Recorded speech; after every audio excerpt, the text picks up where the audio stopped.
What's up mga ka-J-Vlog? Welcome ulit sa panibagong video, and for today's video, dito tayo ngayon sa ZMB Cellphone and Accessories sa 3rd floor V-Mall, Green Hills, San Juan City. So ang topic natin is mga base model at mag-happy tayo ng mga brand new na mga A-series devices ng Samsung. So yon, lumipat na rin pala sila sa kanilang Tiangge ngayong August 2025. Nasa stall XA05 na sila. Sobrang layo ng kanilang nilipatan. So check natin mga available yun sila dito sa kanilang permanent shop. Let's go. Ayan. So, nandito tayo sa ZMB, Cellphone and Accessories, sa 3rd floor, V-Mall, Green Hills, San Juan City. So, ito yung kanilang shop at tignan nyo, very spacious. Ito yung mga iba nilang units dito. Ayan. Meron din tayong mga iPads, pero ang topic natin for today is mga base model and mga Samsung devices. So, hello. Hi. So, ikaw yung bantay ngayon dito, no? Pag wala yung sexy. Pag wala. Wala Sige, yung ganda. Wala si ganda. Ganda-gandahan. So ano yung mga inclusions pag bibili sa ZMB? Meron tayong basic package. 2 cases, 1 tempered glass, then charger. Okay. So again, very basic lang yung inclusion pero yung price sobrang mura. So start tayo sa iPhone 13 mini nyo muna. Magkano ang iPhone 13 mini natin? Sa 13 mini natin, bigay ko lang sa inyo ng 14,500.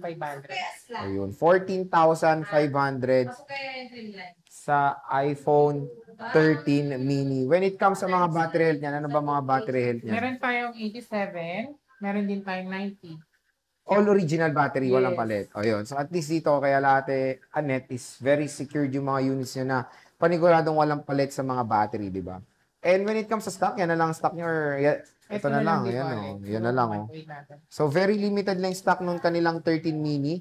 At meron tayong iPhone 13, napakabenta na ito. Magkano 13 nyo dito? Sa 256, 19,500. Okay. Then sa 128 natin, 17,500. O, di ba? Isa, itong ZMB sa merong mura po na iPhone 13 dito sa Green Hills. At tingnan nyo naman po, ang mga battery health, karamihan ay 100%.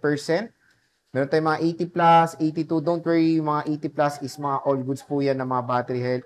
And tingnan nyo kung gano'ng kakinis yung mga units nila dito. Oh, di ba?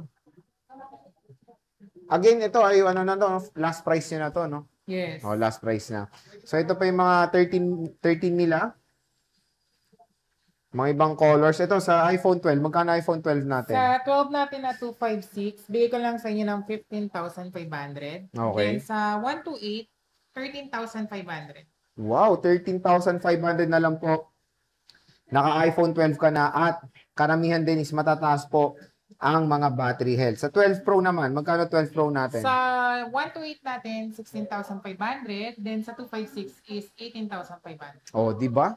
So, mas mura na tong 12 Pro compare sa iPhone 13 nila, which is napakaganda ng camera, triple rear camera compare sa 13 na dual rear, tapos stainless steel compare sa aluminum.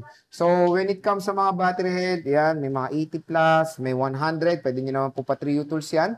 Dito naman tayo sa 11 nyo. Magkano iPhone 11 natin? Sa 128 gig natin, bigay ko lang sa inyo ng 12,000. Wow, 12K. Sa 256, bigay ko ng 13,000. O, di ba? Napakamura na lang po ng iPhone 11 at ang magandang balita, iPhone 11 ay support pa rin po ng iOS 26. Ayan. Tapos, meron tayo dito mga brand new na mga Samsung devices. Magkano tong mga Samsung natin? Sa A54 natin, 17,000, A55, 17,500. Ito, A55, 17.5, 256. Okay, 5G. 17.5 brand new sealed, not activated itong mga to. Meron tayong A54. Magkano A54 natin? 14,500. 128, 8 GB RAM na rin siya. Ayan, no. So, 128 gig. Magkano ulit? 14,500. Oh, 14.5. 2 pieces siya. Meron tayong lime tsaka black. At ito, the Samsung Galaxy A16 5G. Magkano to? 256 na yan, di bale, and then 8 GB RAM, 9,000 na lang. Ito, 9K. 8 gig 256 po na Samsung Galaxy A16 5G. So, when it comes sa mga mode of payments, ano ba mode of payments natin? Meron tayong bank transfer, GCash, at saka cash. Pero sa installment, meron din tayong installment, GGives, SPay Later, Last Pay Later, Skyro, tsaka Okay. credit card. So again, when it comes pag uutang kayo, asahan nyo na meron po yung mga certain interest depende sa amortization value na kukunin yung mga units. Dito lang yan sa ZMB Cellphone Accessories. So again, pag wala si Ivana, nandito si Nicole at nasaan na yung isa? Si Bossing Marisa, ayan. So sila lang naman po ang nandito sa ZMB Cellphone Accessories sa 3rd floor V Mall Green Hills, San Juan City. So maraming salamat, girls. Thank you.